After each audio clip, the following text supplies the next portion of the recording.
分享一个很奇怪的案例，关于我家1000兆的宽带，电脑插上网线，怎么测都是500兆，但是 WiFi 就可以测出1000兆来。这个案例我听很多粉丝提起过，但是我一直都没有遇到过。结果这次就在我家发生了。事情是这样的，小胡刚买了这款锐捷天蝎路由器，由于小胡家里的宽带只有300兆，为了测试这款路由器性能如何，于是小胡就狠下心来，直接办理了1000兆宽带。就这样，到了下个月，宽带套餐就生效了。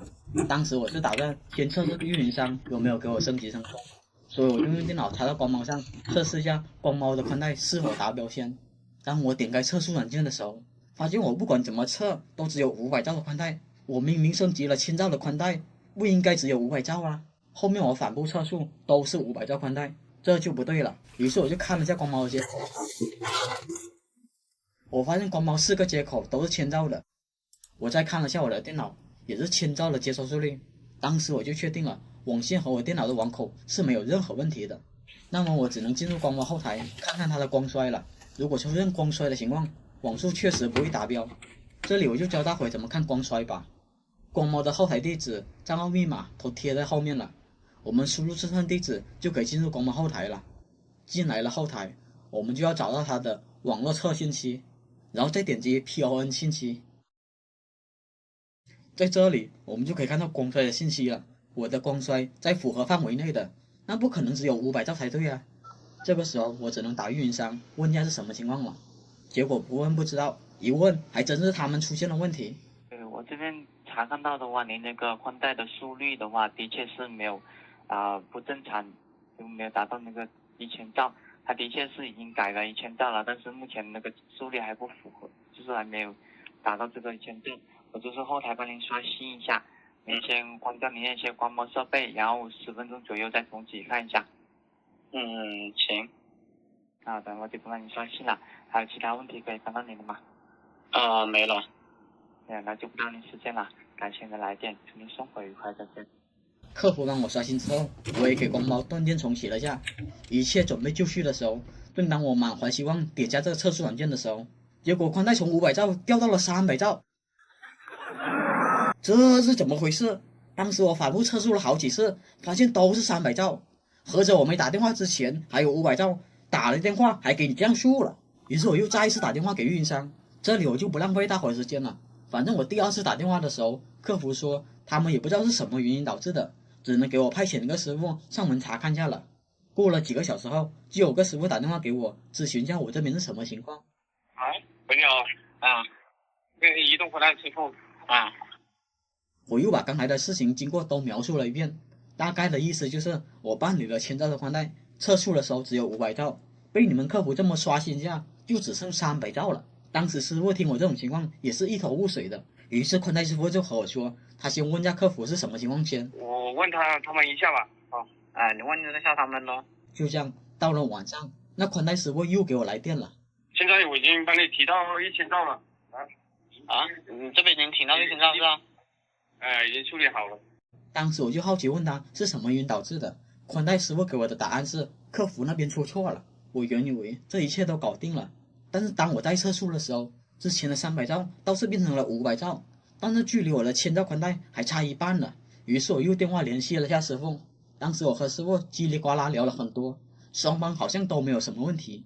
毕竟我电脑是接到光猫上独立测速的，是没有经过任何设备了。但是他后台查询确实有1000兆的宽带，按理说不应该只有500兆才对啊。那时候宽带师傅也有点束手无策了，估计这个时候很多人叫我拿360来测网速，肯定又打算骂人了。小胡已经习惯了，我用360测速已经不是被骂1-2次了。我不知道360在你们区域测速会怎么样，但是他在我们海南区域测速还是比较准确的。为了防干，我电脑马上安装了很多人推荐的专业测速软件来测下网速。大伙看吧，这个专业测速软件在我们海南只能测出37兆来，然而360可以测出500兆出来，这又是什么原理？大伙有没有注意到它右下角有一个云测节点，这个节点距离我们海南有1000多公里呢。这个软件可能在一些区域会表现得非常的不错，但是放在我们海南就属于异地测试了，这种是几乎没有什么参考价值的。因为异地测试随着时间地点不同的差异太大了，引入的线路损耗也是不可预知的，所以测速的结果可信度是非常低的。虽然说它有多个节点可以选择，但是距离我们海南最近的节点也有373公里，所以它测出的网速压根就没有什么参考价值。反而360测速在我们海南还是比较准确，所以我用它测速不是很正常的一件事吗？没必要拿专不专业来说事吧。当时双方都找不到原因的时候，我就考虑到是不是我电脑出了问题。为了排除我这电脑出了问题，我就换了这台跟随我征战多年的电脑试一下。但是多次测试下来，确实还是500兆的宽带，看来真的不是电脑的问题。也罢，500兆就500兆了，路由器还是要测试的。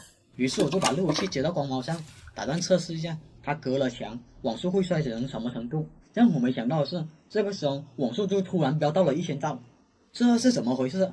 我电脑明明测只有500兆，怎么 WiFi 测速一下子就变成了1000兆？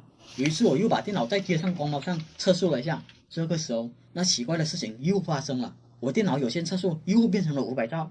既然路由器的 WiFi 能测出1000兆来，那么我干脆拿我的电脑接到路由器上，看看会发生什么情况。当我点击测速的时候，我发现我电脑接到路由器上也会变成1000兆，但是如果跳过了这路由器，电脑再接到光猫上就只能测500兆了。这是什么原理？不是网络经过的设备越少，网络越稳定吗？之前那粉丝和我说这个案例的时候，我还不相信，这下我就相信了。遇到这种情况，小胡一时半会儿还真的搞不清楚是什么原因来。有哪位师傅知道其中原理吗？由于近期没有遇到有趣的案例，所以我就教大伙怎么安装调试这些设备吧，还有怎么把光猫修改成小间模式。这套设备是粉丝自行购买的，由于不会安装调试，就委托我过来帮忙安装下。说实话，这套设备小胡也没有安装过，要是搞不定那就尴尬了。当时我琢磨了下，我现在手里拿的是指路由，它是负责发射 WiFi 信号的。由于 WiFi 信号隔墙大打折扣的原因，所以每个房间都需要安装一个。然后这个就是主路由器了，我们只要把每个子路由器的网线接到上面就可以了。按照惯例，我先给每条网线打上水云头，打水云头的过程我就不细讲了，我往期有详细的打水云头教程，喜欢的话可以去翻翻看。水云头打完后，我就来到了房间，我打算把这个面板给拆下来看看，因为有些装修公司老溜得很，直接就给你装上面板，里面的网线是不会给你接上去的。我拆开后，它果然没有帮你装上。正好我这里也讲一下这些面板是怎么打的，我把图片放大给大伙看一下，它有 A 类和 B 类打法。我们一般按照 B 类打法，比如 B 类第一个颜色它是棕色，那么我们就把棕色放进来。由于它这种面板还不是免压的，所以我们这里还要用这种小黄刀把它压进去。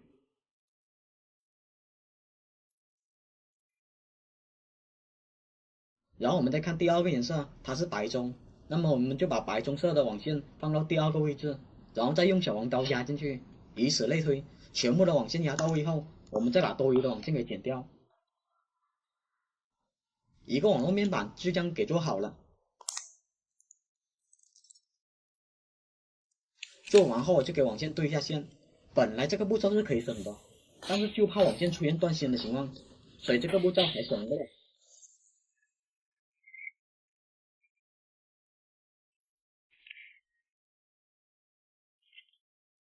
我这里看到了1到8星都是亮的，那么证明网线是没有任何问题的。